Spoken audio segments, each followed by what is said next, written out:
Good morning, and it's once again Memorable Monday, Monday the 16th of January. Wonderful to be able to have this third Memorable Monday. And Mondays is usually a pastor's day off, and so maybe I should put a bit of a shout out there for any pastors that are listening. For if you've got a pastor, then why don't you do something special for your pastor sometime? Take him out for a lunch, or him and his family out for a lunch or a coffee or I don't know, cake. Nobody says no to cake. It's actually quite a difficult thing as a pastor, to keep your weight down because you're always getting some good cake. But maybe you could do something special for your pastor. Take him out for a lunch or a coffee.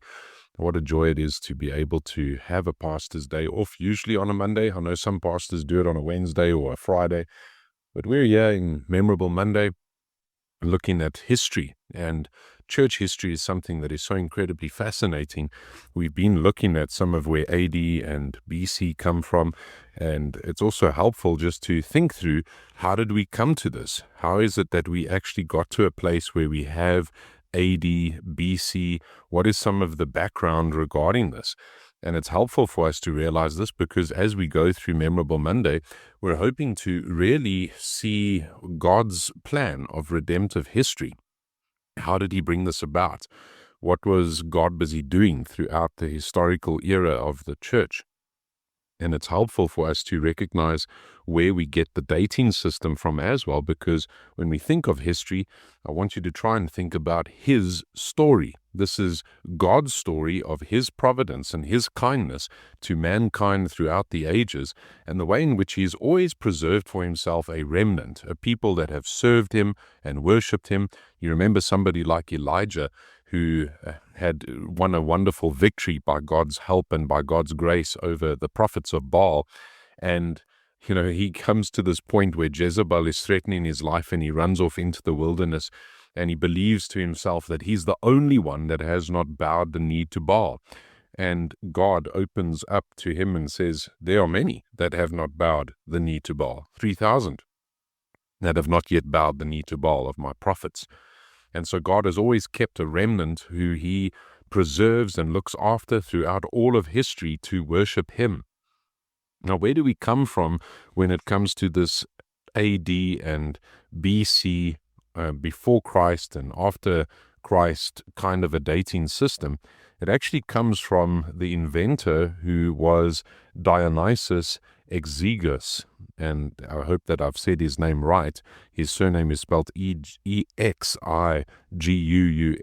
Exiguus, Dionysius. And he was a Scythian monk who lived in Italy.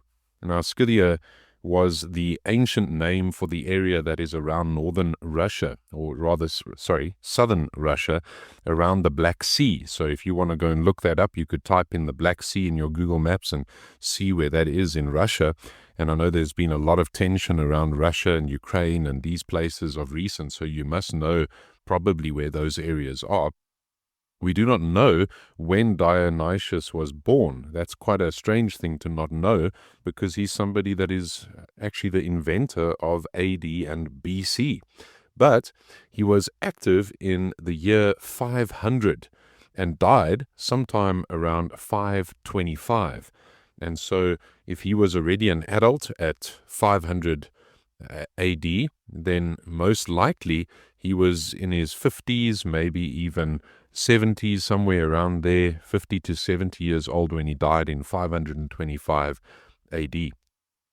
Using the historical evidence that he had at his disposal in his day, Dionysius worked out that Christ must have been born 750 years after the city of Rome had been founded. And so he worked back with the dating, he worked back with the evidence that he had, he sought this out. He was something of a historian of his own time. So he called this year, the year that he worked it out to, year 1, or the year AD 1. That is the first year Anno Domini, in the year of our Lord, after Christ was born. Everything before this was then BC, before Christ. Now, unfortunately for Dionysius, he was actually probably wrong when it came to the dating of Christ. And so many historians, even today, and other historians after his time, think that Christ was born several years before Dionysius thought, which they take it back to between 4 and 7 years earlier.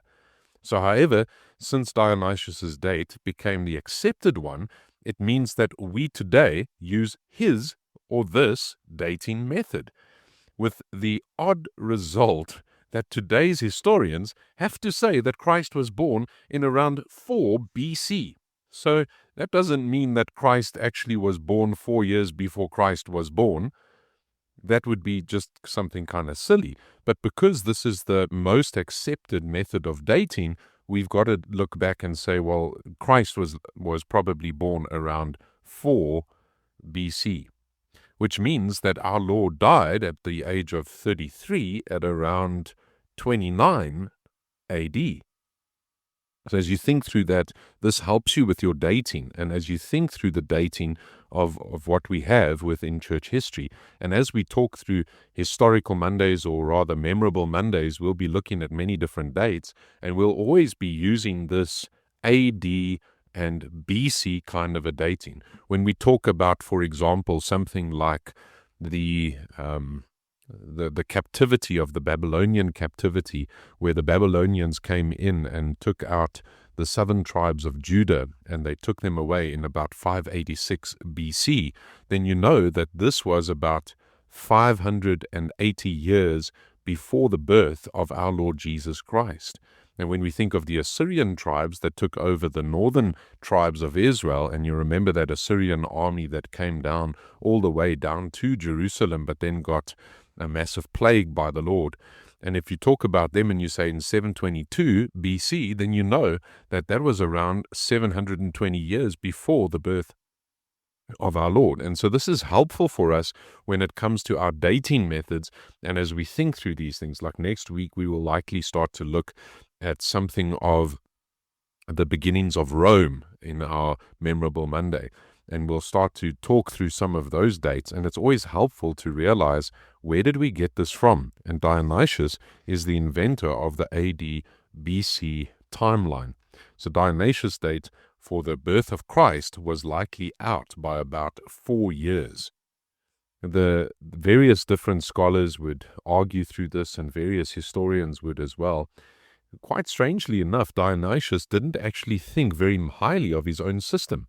And himself, he used a quite different dating kind of a system. So he didn't even adopt his own dating system. He just actually worked back and said, this is when he thinks was year 1. He used a system which is known as indiction.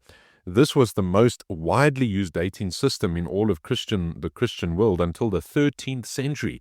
And so this was a dating system that was used by most of Rome and Byzantine Empire for many of the years until around the 13th century.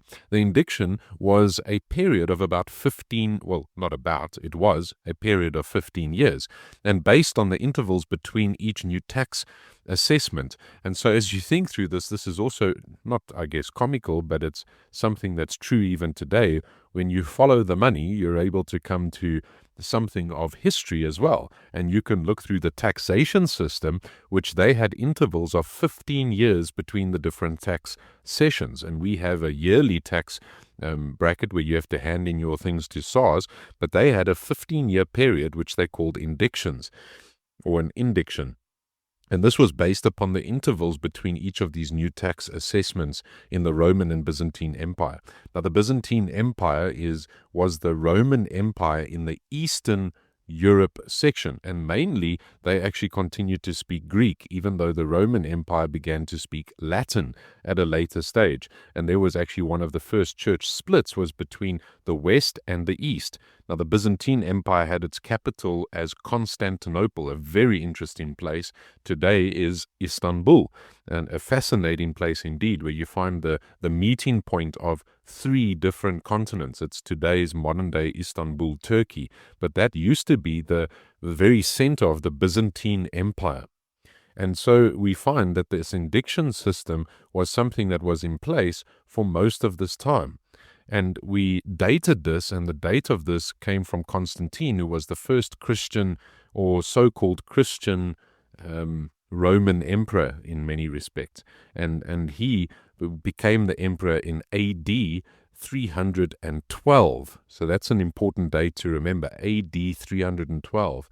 And each succeeding year was then a 15-year indiction period, was named according to the numerical place in that period. For the first year was called the first indiction, the second year was called the second indiction, and so on, up until the 15th indiction. And then the cycle would start all over again and would fix it out in that kind of way. For example, if you were to say something like the 23rd year of Emperor Constantine the 8th indiction, if you work that out, that would be AD 335 in the Dionysian system.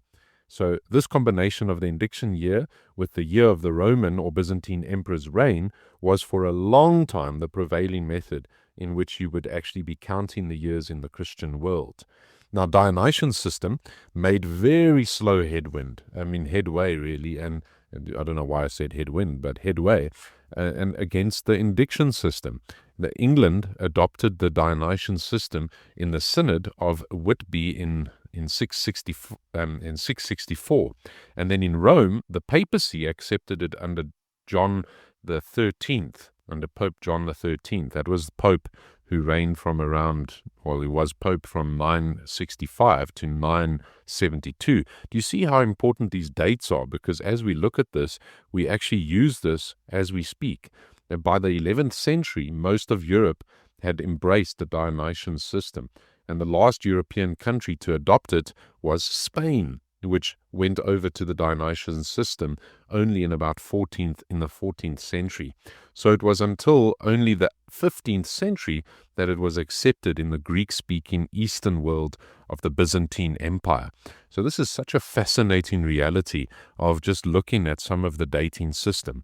Now, we would, even in our day, make certain ways in which we date, but the most widely accepted way of dating, even today, is the AD and the BC time period. So we can think and thank God for his providence for somebody like Dionysius, who was accredited with the inventing of this system that we have in place. May the Lord bless you this memorable Monday as you think through this, and we'll continue next week, Lord willing, with Memorable Monday once again. And what a pleasure it is to have been your host. If you want to get hold of me, you're welcome to at the following address, pastor@benonibiblechurch.co.za. Look forward to hearing from you. Blessings.